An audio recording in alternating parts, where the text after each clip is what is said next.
Oi, tudo bem? Olá, você que acha que a moda é fútil, preciso saber diferenciar o que é fato e o que é um olhar e uma opinião minha. Porque o jornalismo ele existe para servir a população. Elas vão focar os esforços em influenciadoras que não são jornalistas. Pensando assim, qual que é o limite? O limite é o que o jornalismo prega. O grande produto de uma revista de moda é vender um olhar, não é vender um produto. Aprendi muito? Você também aprendeu muito? Quando eu vejo que a moda quer ser arte, me parece que a moda acha que o lugar que ela está é menos nobre. Olá, eu sou o Matheus Mariano e esse é Devandamos Cortex, um espaço pensado com muito cuidado para contribuir no amadurecimento crítico do pensamento da moda. O assunto de hoje é este carinha aqui, Moda uma Filosofia, escrito por Lars Vansen, um filósofo, um pensador do norte da Noruega, que traz questões que coloca a gente realmente para pensar, coloca as pessoas que estão dentro do mundo da moda contra a parede em alguns momentos.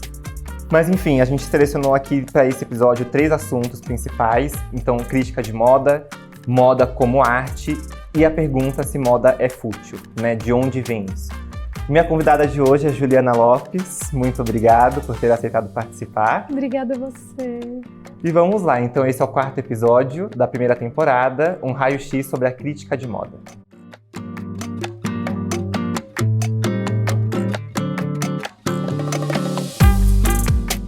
Bom, então vamos lá. Muito obrigado mais uma vez por ter aceitado. Eu sempre achava que era mentira quando aparecia nos podcasts, tipo, a gente tá há meses se preparando, tentando ver uma agenda, e nós de fato estamos há meses para fazer essa agenda, mas deu certo. Mas que a gente queria que desse certo, né? Muito. E o tema de hoje é muito bom. Multitemas. Multitemas que vai fazer a gente pensar muito, refletir muito. Vai ser um grande brainstorming de ideias hoje. Legal. E eu queria que você começasse, então, se apresentando, falando de todo o seu currículo. Todo o meu currículo.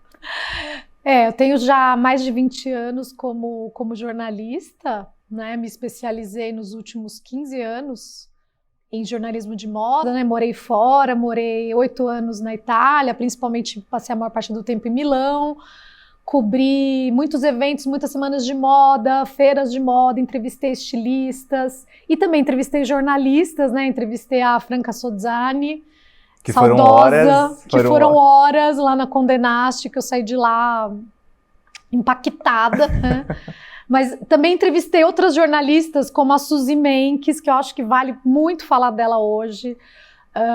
Lá mesmo em Milão eu fui para a área acadêmica, onde eu consegui aprofundar mais o meu estudo, né? Eu sentia que o jornalismo deixa a gente muito na correria, cobrindo muitas coisas que estão acontecendo do momento, mas a área acadêmica me ajudou a solidificar isso, então eu fiz o meu mestrado lá na Belas Artes de Milão e depois virei professora de moda contemporânea, lifestyle and trends, no Instituto Europeu de Design de Milão, e hoje eu sou coordenadora aqui no Instituto Europeu de Design de São Paulo, da pós-graduação e da extensão em Fashion Styling. E também atuo como consultora, continuo trabalhando como jornalista.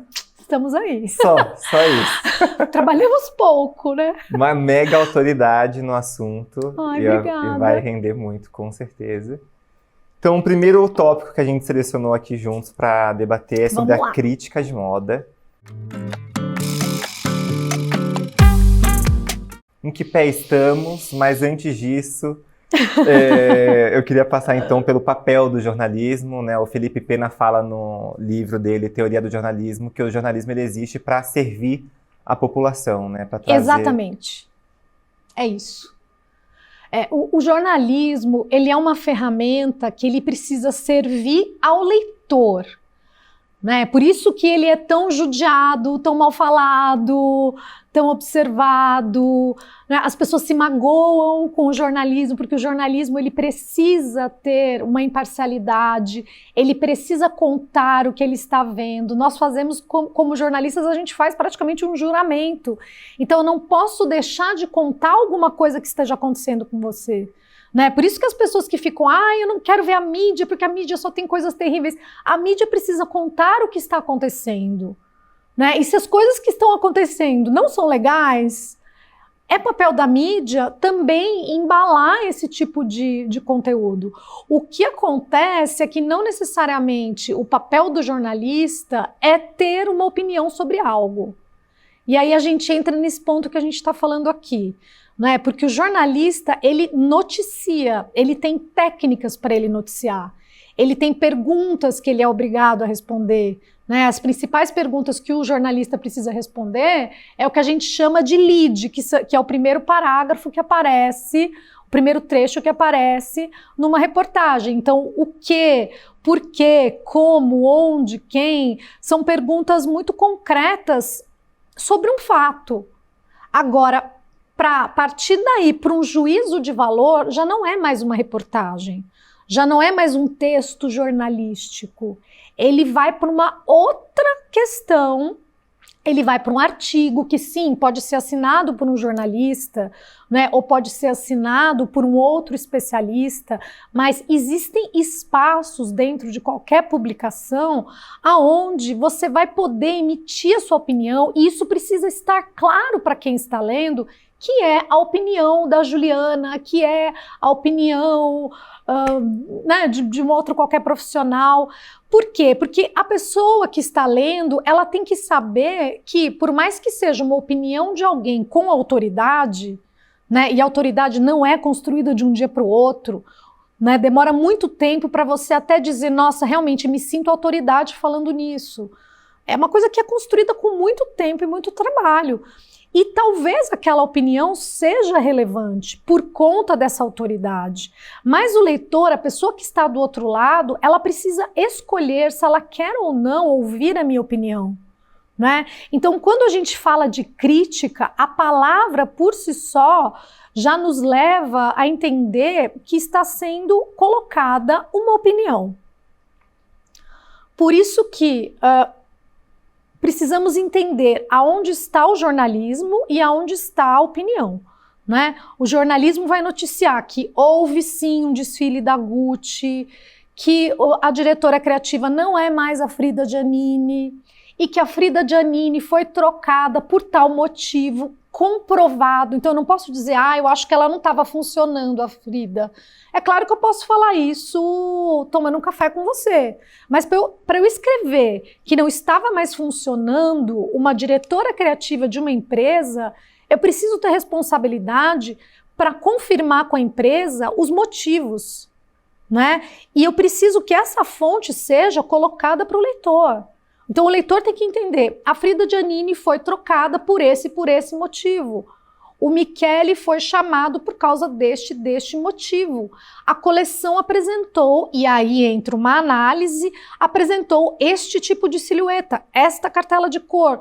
Tudo isso são fatos, né? Agora, eu dizer se é ou não relevante para o momento, se está retratando o espírito do tempo, isso já entra numa outra seara que, claro, que dá o sabor num texto de moda. Então, as pessoas que escrevem sobre moda, elas são apaixonadas, então elas podem até dizer sobre a emoção que elas estão sentindo assistindo determinado desfile. Eu já me emocionei com determinados desfiles. Nossa, parecia que eu estava vendo um filme daquela infância, você correndo no lago. Eu posso colocar isso no texto de moda, mas eu preciso saber diferenciar o que é fato e o que é uma avaliação, um olhar e uma opinião minha. Perfeito. Eu acho que você faz uma distinção muito importante logo de início, que é da crítica e do jornalismo. Né? São dois elementos, dois caminhos, você pode assim dizer, que você tem uma narração do fato de uma forma muito mais objetiva. Exatamente. Em que você tem fontes, enfim... Você embasa. Exato. E aí no outro você traz um ponto de vista, uma opinião, uma percepção da realidade, uma interpretação do que você enxerga sobre aquele assunto. Mas que precisa estar o jornalismo dentro. Então, por exemplo, eu não posso também fazer uma crítica se eu não embaso a minha crítica, né? Então, por exemplo, se eu vou falar sobre um desfile eu preciso entender o que está acontecendo. Então, o jornalismo, a realidade, a apuração e o embasamento precisam estar dentro da crítica, né? Como precisa também estar o conhecimento acadêmico. Eu não posso, por exemplo, escrever sobre a volta do feminismo na passarela, se eu não explicar para minha leitora, para o meu leitor, o que é esse movimento, né? As coisas, elas têm uma origem, elas têm história. Por isso até que a área acadêmica conversa muito com o jornalismo, porque para eu escrever sobre algo, eu preciso entender a origem daquele algo. No fundo, é uma questão de você ter responsabilidade sobre o conteúdo que você está assinando e deixar claro para o outro lado qual é a tipologia de conteúdo que você está fazendo. Então, a análise do desfile por Juliana Lopes é uma coisa, né? Agora, uma reportagem noticiando um determinado acontecimento, uma determinada red carpet de alguém, ou os indicados para o Oscar, eu preciso escrever pensando em todas as informações que vão ser úteis para aquela pessoa entender o que está acontecendo, né? Que precisa também estar na crítica. Eu não posso só fazer uma crítica vazia com base em achismo. Eu achei incrível. Isso não é crítica. Estava uma vez no backstage da Dolce & Gabbana e teve uma assessora que era novinha. Ela tinha recebido muitas visitas, né, de muitas pessoas, e ela falou assim para mim, não aguento mais as pessoas chegarem para mim e falarem I love the colors, I love não sei lá o quê, né? E eu fiquei ali nerd, né, perguntando, mas esse produto, qual que é o fornecedor? Essa silhueta vocês já estavam trabalhando no passado? Por que isso? Você virar e falar I love the colors é maravilhoso também, né? Tipo, eu olhei você e falei, nossa, adorei as cores, beleza, ok. Agora, se você tá assinando alguma coisa em algum veículo, você tem um título a resguardar. Um compromisso, né? Exatamente. Com você, com o veículo e com quem vai te ler. Exatamente. E com a revolução da comunicação, onde todo mundo consegue ter o próprio espaço, que é muito legal, o que acontece? Nós vemos pessoas que, como você aqui, você tem responsabilidade dentro do que está sendo falado, você pesquisa, você tem fundamento, mas tem pessoas que realmente colocam em evidência conteúdos sem fundamento, sem responsabilidade. Então, eu acho importante a gente voltar para isso, né? Eu tenho responsabilidade dentro do que eu estou falando, eu posso comprovar o que eu estou falando está nos livros, as pessoas que vieram antes de mim aqui, o que elas escreveram a respeito, né? Então é isso, sabe? Eu acho que responsabilidade do conteúdo e responsabilidade para dizer isso é fato e isso é uma análise, e isso é uma opinião. Né, uma visão minha, não gostei de tal coisa. E também, para que serve isso, né? Daí entra naquela outra questão. Onde está a construção, né, desse ponto de vista? E eu acho que você já acabou entrando um pouquinho nessa especificidade da moda, mas eu queria entrar agora mais a fundo, né? Em qual que é o cenário hoje que a gente está com relação ao jornalismo de moda, com relação à crítica de moda? Eu sempre fico comparando muito o jornalismo de moda com o jornalismo de política, por exemplo, que é algo que eu também gosto de acompanhar. E aí eu fico tentando entender os dois. Mas por que aqui é assim? Por que aqui não é desse jeito? Mas tem um comportamento diferente. O Lars, ele faz até essa crítica, né, dessa relação muito próxima entre os veículos de comunicação de moda com as marcas. Ele até fala, né, abre aspas, as ligações entre a imprensa e a indústria nesses casos são tão estreitas que é difícil considerar a imprensa de moda como outra coisa senão a extensão dos ateliês. Eu acho injusto esse comentário. Eu acho bem justo, porque quando você faz esse comentário, você esquece que existem pessoas que são completamente isentas de relação com marca. Você acha que ele generaliza? Eu acho que ele generaliza. Então, por exemplo, eu trabalhei na revista Veja, né? Na Veja, a gente não podia aceitar nada de marca. nenhum presente. Tô falando de começo dos anos 2000, né? Então, se eu ganhasse um presente muito valioso, eu era obrigada a devolver sob pena de ser demitida. Uhum. Claro, você ganha uma caixa de chocolate, é como é com os políticos, né? Se eu vou ganhar uma joia de milhões, eu tenho que devolver, né? Então, isso realmente era muito bem claro, porque as pessoas queriam conquistar a gente. Uhum. Entendeu? Queriam conquistar. Porque ela quer conquistar o quê? A sua opinião. Ela quer conquistar o quê? O privilégio de ter você falando sobre ela. Isso no momento em que o jornalismo tinha um peso, os veículos de jornalismo tinham um peso muito maior do que eles têm hoje. A gente vê o quê? Que de 10 anos para cá, muito se perdeu do peso do jornalismo, infelizmente. Isso é uma conta que ainda não fechou e que não vai ser resolvida agora. Talvez daqui a 10 anos a gente consiga ver o que vai acontecer. Porque a questão é que os jornalistas, eles tinham um privilégio, sim, tinham um privilégio de poder estar nos lugares, de poder estar entre esses ambientes, como eu posso dizer, ambientes de pouco acesso, né? Isso em todas as áreas. Mas isso fez com que, em muitos casos, o jornalista acabasse monopolizando aquela informação. Então, existe o lado bom da revolução da comunicação, que é você democratizar o acesso às informações, mas, ao mesmo tempo, isso fez com que o jornalista perdesse um prestígio. E aí, o que acontece? Ao invés das marcas ficarem focando em conquistar necessariamente um lugar naquele jornal, elas vão focar os esforços em outras coisas. Elas vão focar os esforços em influenciadoras que não são jornalistas.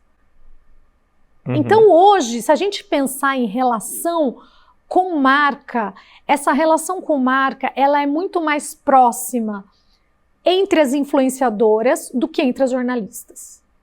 Mas que não é que é natural, né? A influenciadora não tem ali o compromisso, de certa forma, que o jornalista tem, né, com o leitor. Mas o público não diferencia isso. O público em geral. O público não diferencia o que é um jornalista falando alguma coisa de uma influenciadora falando alguma coisa. A gente viu isso até na política, nas eleições. As pessoas, elas entendem que alguém que publica num contexto esteticamente com cara de jornal, é um jornal. Ainda não temos essa sutileza. Aos poucos eu acho que as pessoas estão conseguindo fazer a curadoria do próprio conteúdo, né? Hoje em dia é mais difícil você fazer a curadoria do seu próprio conteúdo. E o que acontece? As marcas, elas têm sim uma proximidade com o jornalista precisa ter uma relação com as marcas, como ele tem com as fontes. Então, quando eu era jornalista que trabalhava na Veja, eu tinha que ter uma via de conversa com alguns políticos, porque eram eles que iam me dar as informações sobre coisas que eu precisava saber. Mas eu fico pensando assim, qual que é o limite? Né? Até onde o limite é o que o jornalismo prega. O limite é o meu compromisso com o leitor. Então, a marca pode me convidar, pode me mandar release, mas se aquilo não é notícia, eu não vou dar, porque aquilo não é um publi. Uhum. Né? Então, eu vou dar um exemplo. Eu posso receber um release de uma marca que me fala de uma coisa que é super importante para a empresa dela. Então, nossa, nós lançamos uma linha de beachwear, vamos supor, uma marca de lingerie que decidiu fazer beachwear.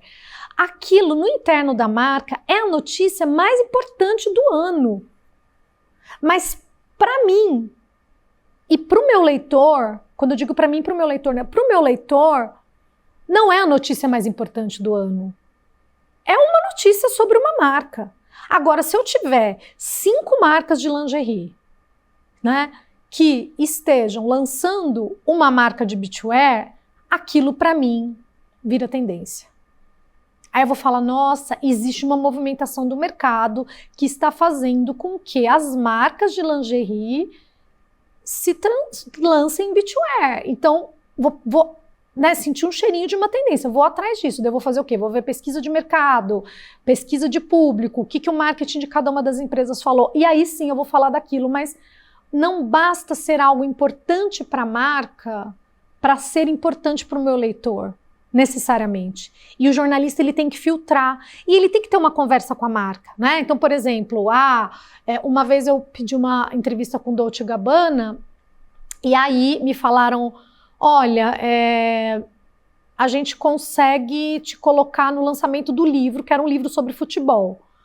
Aí eu falei, ok, eu vou nesse lançamento, eu vou ver o livro, mas isso vai ser publicado na editoria de esportes. Não vai ser publicado na editoria de moda. E aí eu negociei isso com a empresa. Eu falei, eu agradeço, porque eu estava morando em Milão, eu agradeço, eu vou no lançamento, eu quero a entrevista deles. O meu objetivo era ter uma entrevista com o Dolce & Gabbana. Agora, não dá para a marca escolher tudo. Então, muitas vezes você senta e você negocia com a marca. Do tipo, a gente queria tanto que você fizesse uma entrevista com o nosso novo diretor criativo. Eu falo, ok, mas qual vai ser o assunto? Qual vai ser a pauta? Né? Você me chamou aqui hoje por causa de um viés que você quer conversar comigo, que você sabe que eu entrego esse viés. Não adianta eu chegar para você e falar assim, mas eu queria muito falar sobre o meu livro de culinária. Você vai barrar. Porque seu público não quer isso. Não estava esperando isso, não tem a ver com o seu perfil. Então, assim, esse relacionamento com a marca, ele tem que acontecer, mas você precisa negociar o perfil do veículo que você está. Tem perfis que não têm aderência com determinadas marcas, porque não é o mesmo público-alvo. Tem notícia que não importa, e tem notícia que importa, mas a marca não quer dar. Então, é uma conversa. É claro que a gente está próximo. A gente está próximo, a gente tem que ter o contato, a gente tem que telefonar, a gente tem que conversar, ir nos lançamentos, mas você não pode prometer um conteúdo se esse conteúdo não for interessante para o seu leitor. Tem um jornal, se não me engano, que é o Brazil Journal, que eles colocam conteúdo pela marca X, enfim. Então você já sabe, já consegue identificar de longe que aquele conteúdo ele é feito pela marca. Então, com certeza, ele não vai... customizado. Então ele não vai trazer, você já sabe o que esperar daquilo. Esse meu incômodo, ele vem porque eu fico pensando também em outros cases, assim. Então eu fico pensando o seguinte, tem uma série na HBO, não sei se você já viu, que chama Kind of Dreams, que eles são 4 episódios, é uma série documental, que eles vão narrando o início dos anos 2000, se eu não me engano. Então eles vão mostrando a ascensão do John Galliano, do Marc Jacobs, e vai contando toda aquela história. E aí você vai vendo a relação da Anna Wintour com o Bernard Arnault, que é o dono da LVMH. E assim, vai me gerando um incômodo a tudo aquilo. Eu fico assim, sabe? Então, tem o Jacques Mus também contando no ano passado que a Anna Wintour o convidou para entrar para assumir o cargo criativo em uma outra maison, que todo mundo desconfia que é a Celine. E aí eu fiquei pensando, cara, é o papel de uma editora de moda indicar alguém para um cargo desse? Eu fico pensando, mais uma vez, no jornalismo de política. Já imaginou uma âncora da CNN indicando para o governo um ministro? Não sei se eu estou indo longe demais nessa... Não, acho que você não está indo longe demais. Nessa comparação. Mas eu fico me perguntando muito isso, assim, né? É uma relação muito próxima mesmo, em alguns casos, mas né? Sem que eu acho que tem que ser generalizar. mantido o distanciamento. Exato, mas aí é isso, né? Você tem a pessoa, a editora-chefe de um dos maiores veículos de comunicação de moda no mundo, tomando a frente, né, desse lugar de... eu não sei desse fato. De ter essa relação muito próxima. Eu não sei desse fato. O que a gente sabe, né, que o grande produto de uma revista de moda é vender um olhar, não é vender um produto.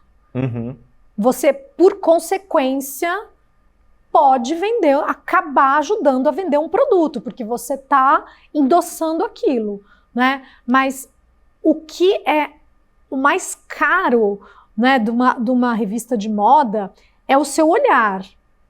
Então, é um olhar que deveria ser inegociável, né? Então, eu sou convidada para 5 desfiles, e se eu sou uma editora de moda e não uma editora de texto de moda, que são funções diferentes, mas se eu sou uma editora de moda, onde eu vou fazer os editoriais, onde eu vou chamar um stylist, ele vai misturar as peças de diferentes marcas. Por quê? Porque ele vai criar um outro styling, um outro olhar.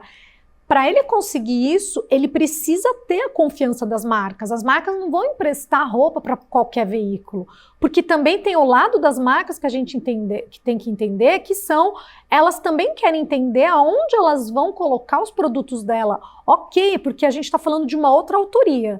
Então nós estamos falando do lado da autoria das revistas, que precisa ter a sua visão resguardada, né? Eu não posso publicar qualquer foto numa revista, eu não posso publicar qualquer texto numa revista. Inclusive, tem anúncios que são negados, porque são anúncios que não têm um branding interessante. Então, se tem uma marca que não é considerada do mesmo perfil, ela também não vai entrar o anúncio.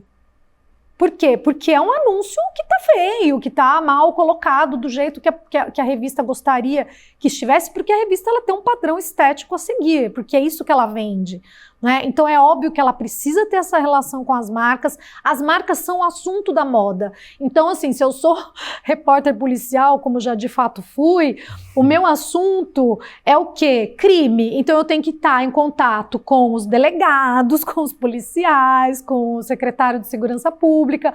Se eu estou falando de moda, eu preciso conhecer a Câmara de Moda italiana, eu preciso conhecer o marketing das marcas, mesmo porque as pessoas saem dos lugares, vão para outras marcas e os contatos continuam.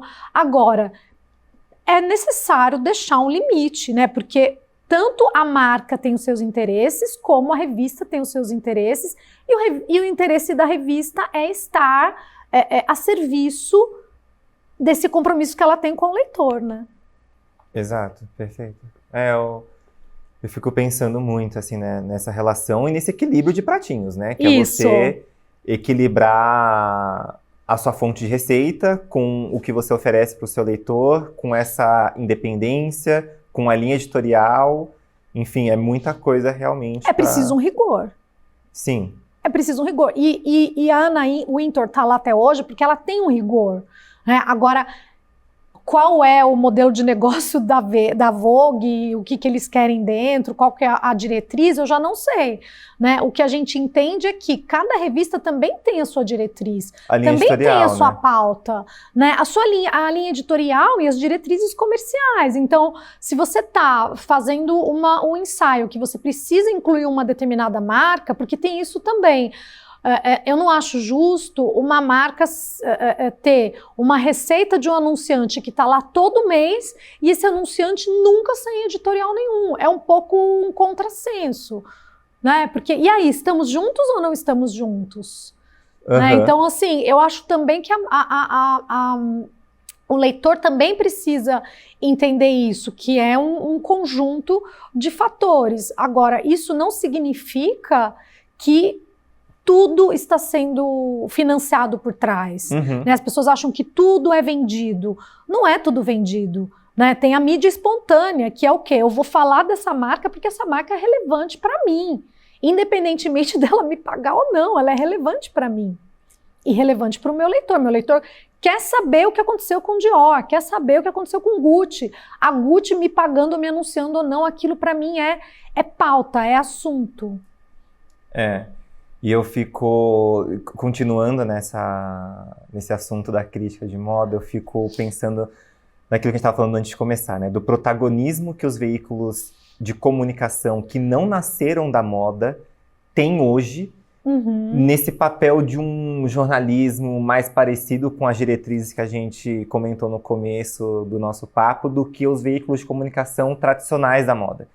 Então a gente vê hoje, por exemplo, o The New York Times, The Washington Post, o The Guardian, o Le Monde, trazendo entrevistas, trazendo um jornalismo de moda mais apurado, mais provocativo, que incomoda mais do que os veículos de moda do que os veículos que nasceram da moda de fato, né? O furo, por exemplo, de que o Demna Vasalha não ia sair da Balenciaga, saiu no Daily Mail, em novembro. Então, desde novembro, a gente já sabia quem estava ligado, né, que ele não ia sair da marca.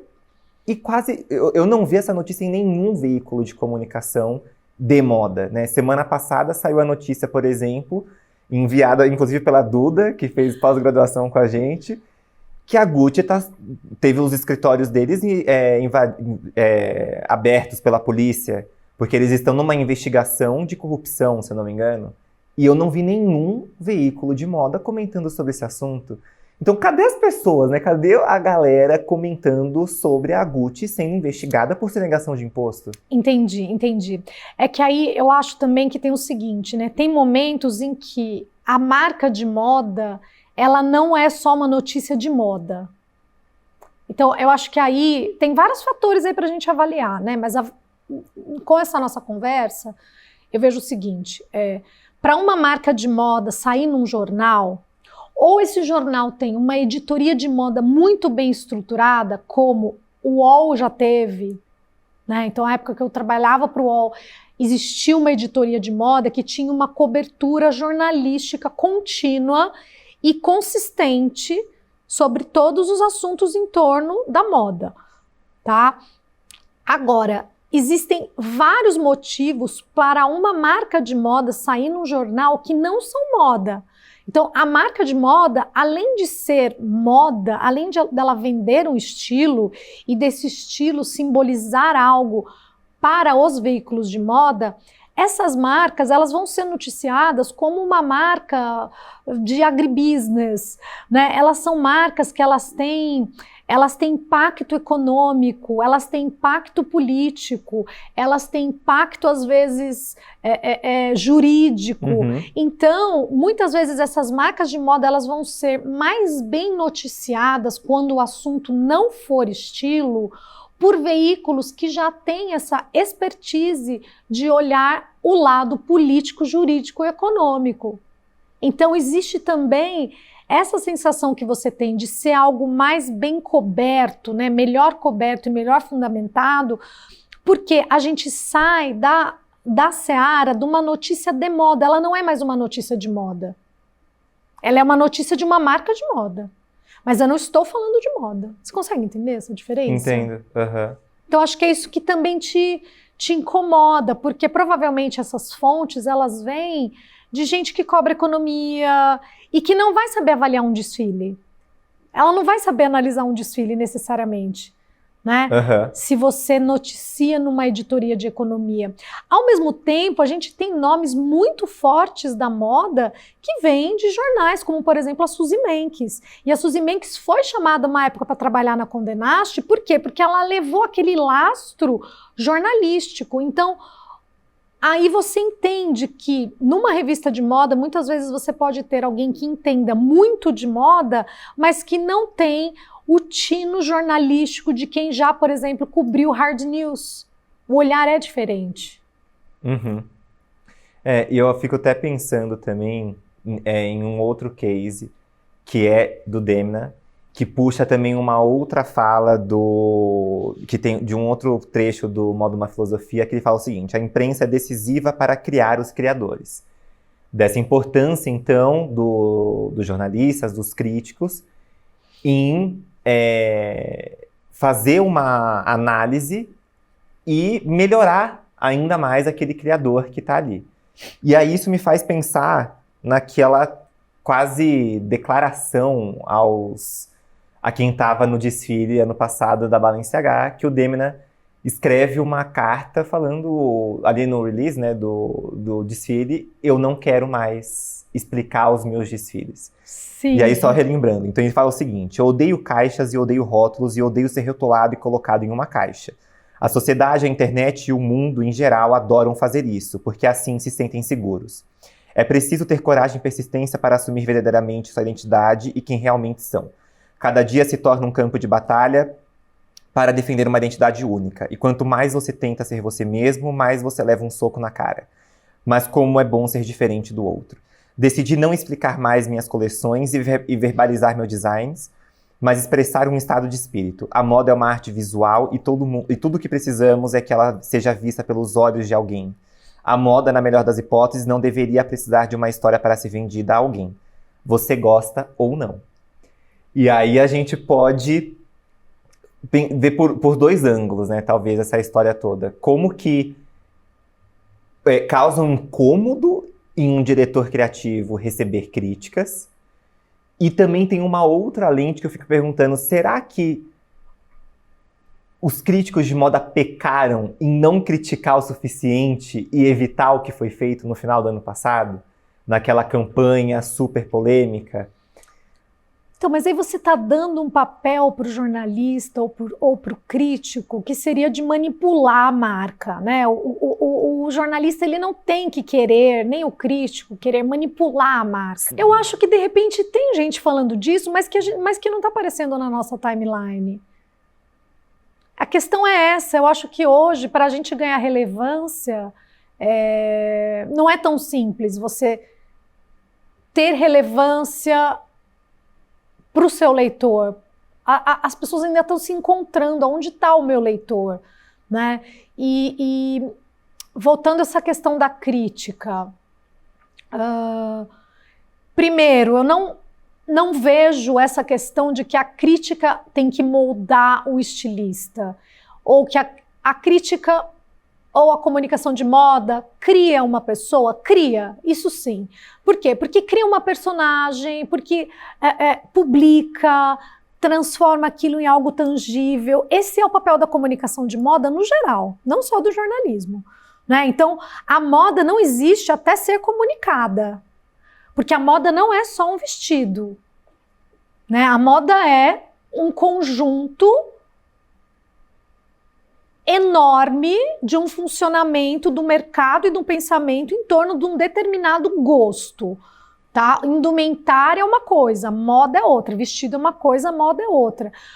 O que a gente tem que entender é que a comunicação de moda, que vem através de uma criação de conteúdo que pode ser foto, vídeo, falar, como a gente está falando agora, isso tudo serve para relatar os valores simbólicos da moda. A moda tem muitos valores simbólicos e nisso, sim, a mídia ajuda a criar essa narrativa, a própria mídia da marca, a própria rede social da marca, os jornais, canais de YouTube, canais de TV, filmes e por aí vai. São comunicações de moda. Isso sim cria uma marca, isso fortalece um branding, né? Tanto que as marcas estão também criando conteúdo o tempo todo, elas não estão só esperando que criem conteúdo sobre ela, né? Agora, isso é um ponto, a comunicação de moda serve a isso, mas eu não acho que o jornalista de moda ele precise ser aquela figura ameaçadora que vai atingir a autoria do outro. Eu acho, do Unzipped, né? Eu acho isso muito... É muito desrespeitoso. Tem um documentário que chama Unzipped que mostra justamente isso, né? O impacto da crítica no emocional. Como aquele filme Prêt-à-Porter, mesma coisa, que fica, vamos atrás da grande notícia. Nisso eu acho que o jornalismo erra. Eu acho que o jornalismo erra. Você não precisa exaltar pontos negativos de algo só porque você não se agrada aquilo. Nisso eu acho que o jornalismo de moda do Brasil já errou muito. Porque a moda, e lembro até de um case de Versace, que eu já tinha comentado com você antes, né? O jornalista de moda acaba confiando demais no gosto dele, muitas vezes. E fica toda a mídia com aquela mesma ideia, com aquele mesmo pensamento. Nós gostamos dessa marca, dessa não. Esse estilista é cool, o outro não. E não é assim. E não é assim, tanto que quando eu ia cobrir São Paulo Fashion Week, tinha alguns jornalistas que falavam, não quero escrever sobre essa marca, deixa aqui que eu escrevo. Por quê? Porque eu acho que você não tem que ficar escolhendo. Você não tem que escolher cliente. E você também não tem que escolher pauta, né? Então, quanto a isso, eu sempre fui muito rigorosa. Eu escrevo, é claro que quando eu escrevi sobre o primeiro desfile da Lebe do Emicida, é claro que aquilo teve uma grande carga emocional, porque foi algo que mudou a história da moda no Brasil. É óbvio que não tem como eu não fazer uma cobertura, porque tem assunto, inclusive, eu não estou inventando assunto da minha cabeça. né? E pegar outras marcas que estão menos expressivas, menos relevantes, que a gente vê que tem uma direção criativa um pouco menos robusta, mas eu preciso tratá-los com toda a reverência, respeito, porque assim, tem uma empresa por trás, tem pessoas que estão ralando ali, tem um diretor criativo que trabalhou também, que varou noite, que pagou um monte de modelo, que criou todo aquele circo. Então, eu trato com a mesma reverência uma Dolce & Gabbana de uma marca menos expressiva. O jornalista tem que ter esse olhar, né, de tratar com respeito à autoria do outro. Quanto a isso, eu não tenho que ter o meu gosto, né? O meu gosto pode ser muito minimalista, talvez eu não compre para usar, mas eu vou naquela marca que tá todo mundo torcendo o nariz, falando que é marca de madame, falando que... Eu acho péssimo isso, péssimo, e os jornalistas perdem muito com isso, né? Até jornalistas muito famosos, como a Suzy Menkes, que eu acabei de falar, tem vídeos dela e de outras jornalistas falando super mal de um desfile do Versace, e aquele desfile virou a marca registrada da marca, da label, e depois teve um lançamento na H&M, que as pessoas faziam fila à noite, na neve, para ter a roupa. Então, assim, eu olho o vídeo das jornalistas falando, ai, duvido que alguém compre isso, isso daí não vai dar certo, ai, as mulheres não querem ter essa atitude sexy, e assim, eram as supermodels, um dos últimos desfiles do Gianni Versace, e aí você vê as jornalistas fazendo aquele papel, assim, de desavisada, né, não cria diagnóstico assim, sabe? Porque é um tiro no pé, você não sabe como é que o público vai responder, sabe? Então, nossa, isso aqui nada a ver, ninguém vai gostar. E é por isso que a gente fala tanto desse profissional de moda, que ele tem que ter um olhar para tudo, né? Ele tem que ter um olhar para comportamento, para economia, para política. O profissional de moda, ele tem que entender tudo que está acontecendo à sua volta para entender esse movimento de mercado, né? Exatamente. Então, assim, por que eu vou falar, eu não gostei, logo eu vou destruir a label porque eu sou jornalista de não sei da onde? Eu nunca acreditei nesse poder. Né? Eu sei que existe um poder, mas eu nunca acreditei nisso como algo construtivo para a indústria da comunicação, para a indústria da moda, para a educação. Eu nunca acreditei assim nesses julgamentos que na verdade são inúteis, né? Você precisa, como eu avalio um trabalho de um aluno, eu avalio um trabalho de uma marca, eu avalio um trabalho de consultor. Eu acho que as duas coisas que a gente tem que pensar são: o que você tem de bom? Isso. O que você tem que poderia melhorar? Aquilo. Mas quem sou eu para dizer o que você tem ou não que melhorar no seu trabalho? Eu posso até dizer, o público não está hoje tão prestando atenção nessa marca, porque isso é um fato. É um fato. Tem marcas que são mais relevantes no momento e tem marcas que não são relevantes nesse momento. Isso é um fato. O case da Gucci, quando entrou o Michele, é um fato. É um fato que mexeu na bolsa, é um fato que mexeu na economia dos fornecedores. Isso não tem... Não adianta falar, Gucci está usando. Não, Gucci foi um super case, né? Durante um momento da moda, quando eu morava na Itália, a Dolce & Gabbana era um grande case. Eu posso ter 1 milhão de críticas. Mas eles valorizam isso e não aquilo. Mas eles erraram nisso ou aquilo. Errar, sim, todos erraram. Galliano errou, eu errei, você errou. A questão é, eu preciso ter maturidade para avaliar. Eu preciso ter maturidade para avaliar. Eu vejo as pessoas avaliando agora Mugler como se fosse um grande pecado capital. Ele está lançando uma coleção de fast fashion. Gente, lê um pouquinho história. Entende um pouquinho o que já foi feito. Entende por que essa marca está fazendo isso. Então, acho que é isso. Falta rigor em quem lê, rigor em quem escreve. E os rigorosos sobreviverão. Eu acho. Assim espero. Uau! Aprendi muito. Você também aprendeu muito? Eu aprendi muito. E eu tô tentando aprender. Eu acho que a gente tem que aprender sempre. O dia que parar de aprender, a gente começa a falar bobagem, né? É isso. Eu acho que a gente trouxe bastante clareza aqui para esse debate sobre a crítica de moda, sobre o jornalismo. E se inscrevam no canal, ativa o sininho, também se inscreva no podcast no Spotify. Comentem, discordem, porque, Comentem, gente, discordem. adoro gente que discorda, porque é tão gostoso a gente conversar, falar, mas por que você discorda? De repente eu mudo de opinião. Exato, perfeito. A gente quer muito ouvir também o que vocês estão achando. Opiniões são sempre bem-vindas, visões. Opiniões educadas, né? Comentário mal educado, já vou falar pra ele apagar, porque, gente, pra que serve, né? Comentário mal educado. Sem hater. Bom, então vamos agora para... Next. Entendendo aqui moda de um ponto de vista do porquê que as pessoas acham que moda é fútil. Eu acho que essa parte é muito mais a gente tentar entrar na cabeça das pessoas que acham porque moda é fútil, do que a gente ficar aqui se debatendo, moda não é fútil, moda não é fútil. Então, como que a gente consegue tentar entender de um ponto de vista mais racional por que as pessoas acham isso no fim do dia? Então eu vou falar com as pessoas que acham que a moda é fútil. Oi, tudo bem? Olá, você que acha que a moda é fútil. Se você não olha para o seu corpo, se você não olha para a sua casa, se você não olha para as suas coisas, eu entendo você achar que isso são bobagens.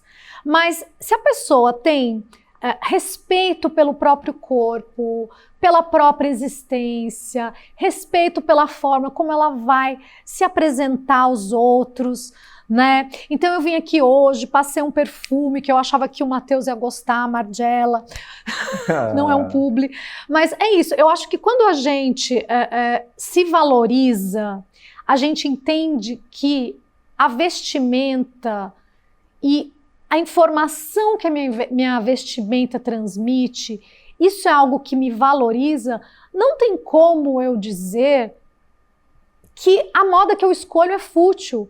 Porque fútil, na verdade, pode ser qualquer coisa, pode ser fútil. A sua relação com o mundo pode ser fútil. A sua relação com os seus amigos pode ser fútil. A sua relação com o seu trabalho e também a sua relação com a moda. Eu acho que futilidade é mais sobre o seu jeito de ser do que sobre as coisas, né? Então, quando nós falamos de moda, a gente não está falando só de compra, de consumo, e compra e consumo também é super legal, faz o mundo rodar.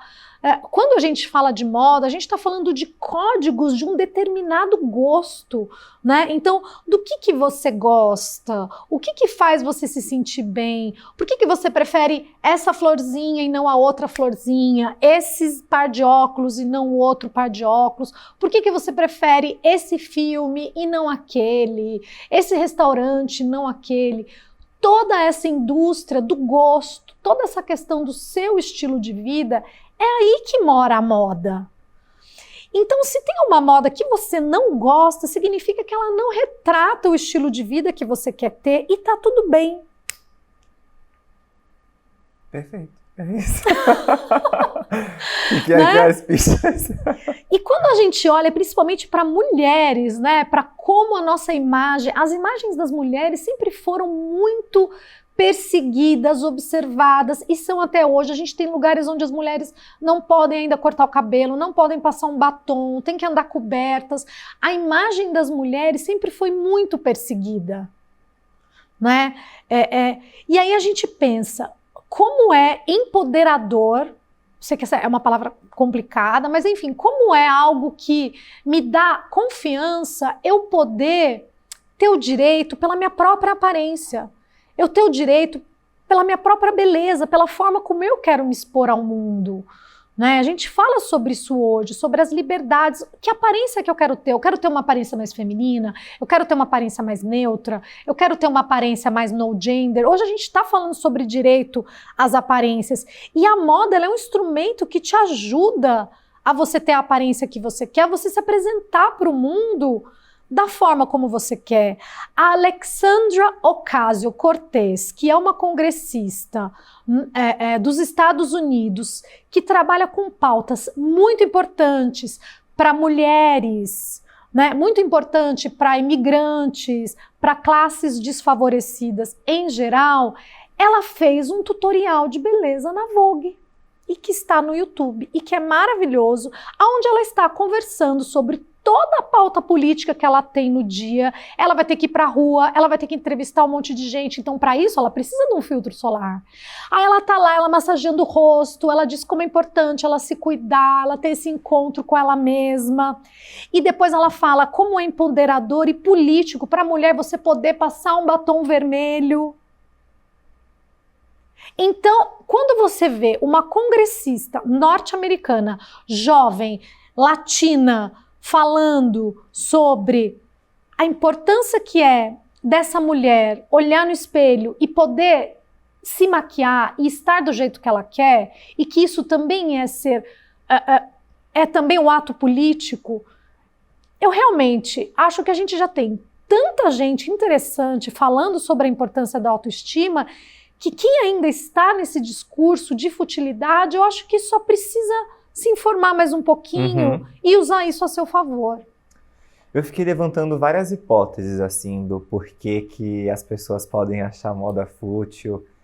E aí eu fiquei pensando, será que é um caminho mais curto você achar que moda é fútil do que você se informar mais, do que você ir mais profundo? Será que o que é visto como fútil não é uma moda de luxo? Eu fiquei pensando, será que uma chegada tardia do prêt-à-porter não ocasionou a moda ser vista como algo fútil? Fiquei pensando também nessa hipótese, será que a moda é vista como fútil por estar mais relacionada com o universo feminino e muitas vezes coisas do universo feminino são escanteadas? Eu estava até conversando com a minha irmã, ela falou assim, não, a moda é vista como fútil porque as pessoas têm prioridades, né? Quando a gente fala, por exemplo, na pirâmide de Maslow, uma peça de roupa de, sei lá, 5 mil euros está no topo. Aí eu fiquei pensando, mas por que as pessoas não veem uma Ferrari como algo fútil? Por mais que seja algo caro, a gente tem inúmeros outros produtos caros no mercado que as pessoas não veem com essa futilidade como a moda. Também fiquei pensando, né? Será que está relacionada com o poder aquisitivo das pessoas? Ou seja, países mais desenvolvidos, como por exemplo a França, as pessoas veem a moda como algo menos fútil por conta disso? Mas eu fiquei pensando, poxa, a gente tem a Gana, o país Gana, que tem um PIB per capita 16 vezes menor do que França. A gente tem o Senegal, que tem o PIB per capita 26 vezes menor do que o do francês. Mas dá pra gente falar que eles não se importam com a moda? Né? A gente tem o tecido Kante na Gana, que faz, enfim, que tá ali intrínseco na cultura, que cada cor do tecido tem um significado. O mesmo pra Índia. Exato. A gente tem o Senegal, que é onde a Chanel resolveu fazer o último desfile Métier d'Art e vai criar um ateliê, acredito eu, minimamente, porque viram ali um potencial daquela população em profissionalizá-los. Então, para mim, essa hipótese também cai por terra, né, de ter essa correlação com o poder aquisitivo. Fiquei levantando várias hipóteses, assim. Nossa, são todas boas. Vamos ver se eu lembro todas. Vamos lá. Primeiro, eu acho que falar que moda é fútil... Eu perguntaria primeiro, quem está falando que moda é fútil? Essa pessoa tem autoridade para falar? Ou ela só falou por falar, ela viu correndo? Outra coisa, o que é moda? Essa pessoa sabe o que é moda? Ela já parou para entender o que é moda? Ela já sabe o poder dessa indústria? Ela já sabe que ela, mesmo não querendo, ela está incluída nisso? Né? Então, eu acho que eu devolveria as perguntas, né? Quem está falando? Você já leu a respeito? Você sabe o que é moda? Você sabe o poder dessa indústria no mundo todo, para o bem e para o mal? Por isso que eu até fiquei pensando, será que é um caminho mais curto? Eu acho que é um caminho mais curto. Eu acho que é um caminho... Você falar, olha, eu acho fútil. Porque no fim do dia é isso, assim, ó. Você não se importa com moda. E se te derem uma camiseta toda estampada, você vai sair na rua com essa camiseta? Então, você se importa com moda. Exatamente. Se eu te der qualquer roupa pra você usar, você vai no shopping, você vai trabalhar? Então, algum grau de importância pra moda você dá. Mas aí é interessante, né? Tem o livro da Diana Crane, Moda e seu papel social, que ela fala, tem um estudo muito interessante da vestimenta, porque quando a gente estuda a história da moda, a gente estuda muito a vestimenta da elite, não porque os estudiosos eram muito cruéis e não ligavam para o resto, mas porque eles sabiam que era algo que nasce como algo raro, né? Então, a moda nasce como algo raro, a vestimenta era algo raro, de pouco acesso.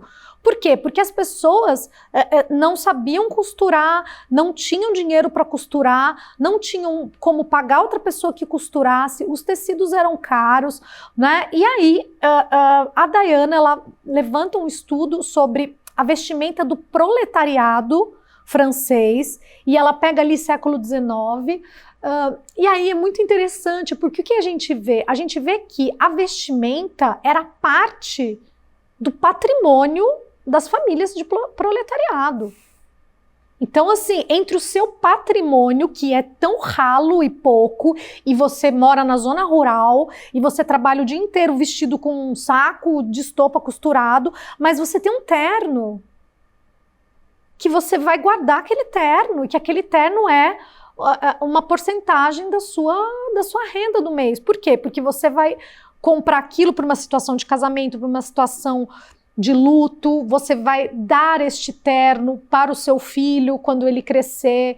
Então, a visão que as pessoas tinham da moda, na verdade, era uma visão onde aquilo tinha um certo valor, né? Então as pessoas, e é bem interessante, quando as pessoas começam a sair da zona rural e começam a trabalhar em Paris, elas entram em contato com uma classe média, elas entram em contato com uma burguesia e elas acabam querendo também estar parecidas com aquela burguesia quando elas vão trabalhar, né? E aí elas vão fazer o quê? Elas vão arranjar um jeito de ter roupas mais próximas daquilo que ela está vendo nas grandes cidades. E isso também é uma chance de escalada social para aquela pessoa que está vivendo numa situação, ela vai trabalhar numa outra situação, ela vai querer se arrumar melhor, se apresentar melhor para trabalhar. Então a gente vê a moda levada super a sério, como algo muito importante para essas famílias. Aí você vai ver que a dona de casa não sai muito, então a roupa dela vai ser mais simples, porque ela não está na rua e não está nos centros como talvez esteja o marido. Até que a gente vê o nascimento, né, da alta costura e depois do prêt-à-porter, muito depois, mas nessa época as pessoas já começaram a querer ter uma máquina de costura em casa. Todo o desenvolvimento da indústria, quando a gente vê, foi um desenvolvimento que não foi da marca para o consumidor.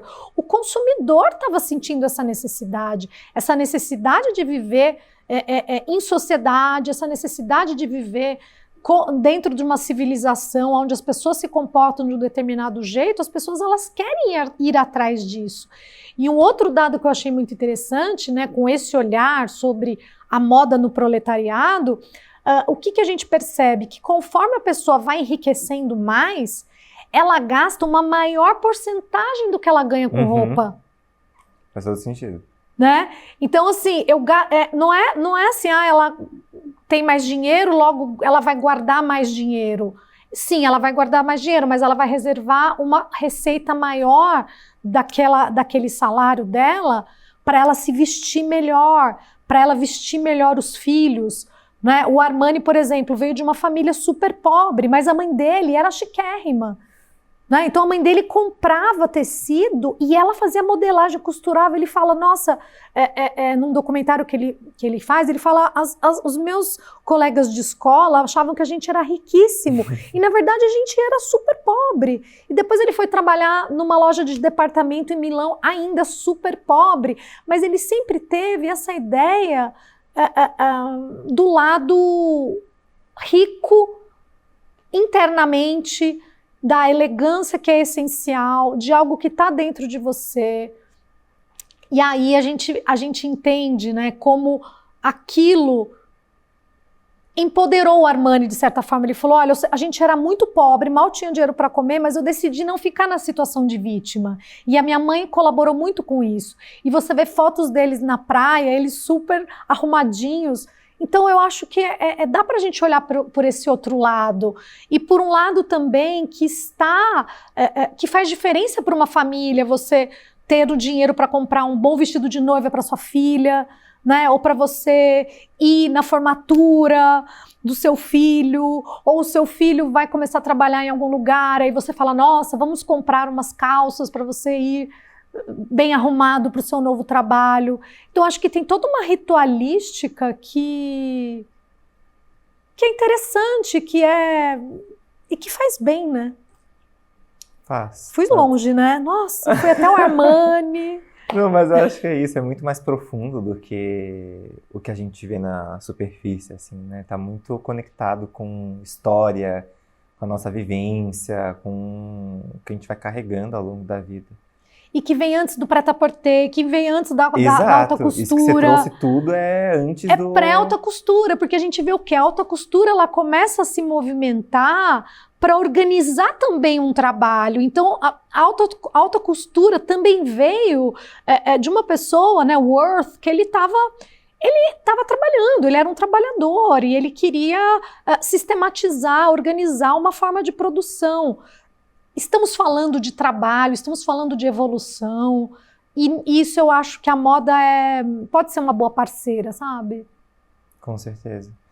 Bom, então caminhando para o final, moda e arte, a gente tem aí mais alguns minutinhos, só poucos, para a gente abordar esse assunto. E aí só também fazendo uma observação que muita coisa do que eu trouxe agora é muito de interpretação, né? Não existe um dado que fala que a Ferrari é vista como menos fútil do que a moda, então é uma percepção minha. Entrando então nessa parte de moda e arte. Então, Paul Poiret falava em 1913 que ele não era um costureiro, ele era um artista. Ai, é muito bonitinho ele falar isso. E aí é isso, né? Eu acho que tem vários argumentos que me convencem muito de que a moda não é uma arte, né? O argumento de que ela é algo que você pode usar, e a arte ela não pode ser usada. O argumento de que a moda ela pode ser replicada e a arte não. O que você acha? Bom, depois a gente até pode passar por Walter Benjamin, mas aí, Matheus, acho que a gente entra num lugar que é um lugar de estudo que já está muito solidificado, né? Que é o quê? O surgimento das artes aplicadas. O surgimento das artes aplicadas, ele já está muito solidificado e aceito como uma área específica aonde a moda está. A moda e a decoração, né? E na verdade é muito bonito, eu adoro essa época da história, porque essa época da história é uma época onde a gente junta escola de Bauhaus, onde a gente junta Art Nouveau, é um momento do moderno, da busca do que é o moderno, e é um momento também aonde existia uma utopia, no qual existia uma utopia, e essa utopia não vinha só da Bauhaus, mas vem desde antes, vem de William Morris, né? Vem dos arquitetos que estavam literalmente arquitetando esse novo mundo, arquitetando essas capitais que estavam totalmente transformadas pela Revolução Industrial. Então existia essa busca por modernidade, mas existia essa vontade de manter a estética, de manter o trabalho manual, né, de manter o artesanato. É aí que surge o design. O design, ele chega como uma solução maravilhosa que a gente usa até hoje, onde você coloca algo que tem a sua utilidade, mas que traz aquilo que os artesãos já faziam, né? Então, a arte aplicada nada mais é do que uma solução moderna para que a estética continuasse e essa nossa vontade de arte e essa nossa vontade de artesanalidade continuasse nos acompanhando no nosso dia a dia, desde papéis de parede até realmente um vestido, uma luminária, um objeto. E a definição disso é arte aplicada, são as artes aplicadas, que são diferentes das artes que tinham sido construídas antes, né, as belas artes, ou como os italianos falam, as artes maiores, que são as artes que elas servem para ser usufruídas de uma outra forma.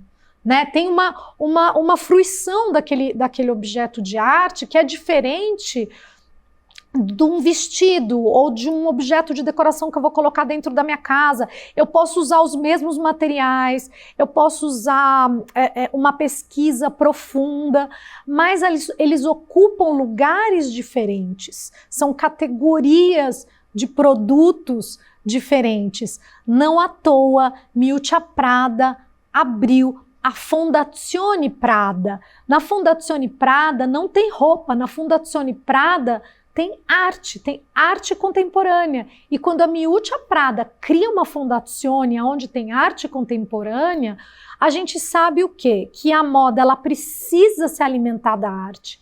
Ela precisa se alimentar daquele estado de emoção e de manipulação estética e de romper com padrões anteriores, mas ela vai ter uma outra finalidade. Ela vai ter uma outra finalidade.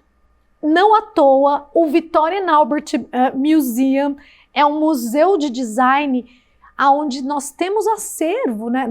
O museu tem acervo, nós podemos ver os acervos de McQueen. Eu vi a mostra do McQueen lá, acervos de Vivienne Westwood, acervo de cultura punk. Por quê? Porque a moda não precisa ser arte, não precisa querer ser arte para ter o seu lugar de nobreza.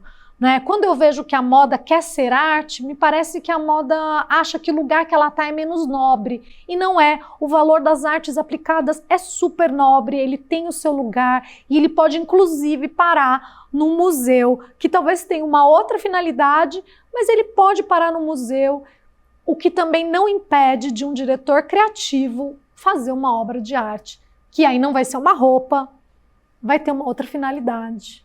Mas aí eu acho que também você traz um atributo que é o artesanato. O artesanato é um atributo. E aí, então a gente tecnicamente não está falando que toda a moda é arte. A gente estaria se referindo a uma... Não, na verdade nenhuma moda é arte. É arte aplicada. Tá, que seria uma vertente... É uma arte menor, ela é considerada... Em italiano, arte applicata, perfeito. É uma arte aplicada, não é uma arte. Mas aí mesmo para ela ser considerada uma arte aplicada, a gente não estaria se referindo a qualquer tipo de moda. Tipo assim, a gente não está se referindo a uma moda do fast fashion. Porque se a gente está falando do artesanato, a gente encontra o artesanato, os artesãos em uma moda de haute couture, de alta moda, ou algo do tipo. Aí nós estamos falando de indumentária, né? A moda, ela é vista sob vários prismas.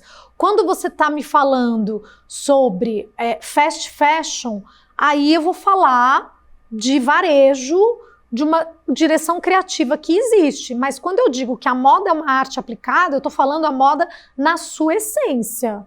Uma moda considerada original, autêntica, né? Ela precisa também estar num estado de originalidade, de autenticidade, de artesanalidade para ela poder ter esse valor de moda que você está me falando. Então, na prática, seria mais isso. Na prática, seria mais isso. Perfeito. Acho que é isso. Chegamos ao fim desse episódio. Algumas considerações finais. O que você achou? Qual que é a mensagem final para quem nos ouve e nos assiste? Eu acho que a mensagem final é conhecer a indústria. Né? De que indústria nós estamos falando? Uma indústria que teve um nascimento histórico, longo, né? Que passou por guerra, que passou por luta, que passou por trabalho, que passou por estudo, expertises. Então é uma área que ela merece ser estudada. Quando a gente para estudar o nascimento da alta costura, a gente entende o valor daquilo. Quando a gente para estudar o nascimento do ready to wear, do prêt-à-porter, também são muitas etapas para chegar naquilo. Quando a gente estuda o nascimento das semanas de moda, a gente entende que tem um porquê daquelas semanas de moda terem nascido em determinados lugares, né? Então, eu convido realmente as pessoas a estudarem mais. Eu tenho certeza que no seu canal, no seu programa, você vai trazer conversas profundas, com rigor, porque eu acho que é aí que a gente consegue realmente entender do que a gente está falando e da riqueza desse mundo.